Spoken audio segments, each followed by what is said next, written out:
Vehklemine on tunnete matemaatika. Olen üles kasvanud vehklejate perekonnas. Sihikindlus on mul veres.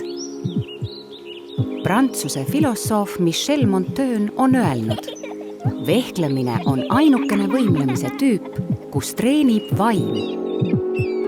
On meeldiv näha oma arstina tugeva vaimuga inimest.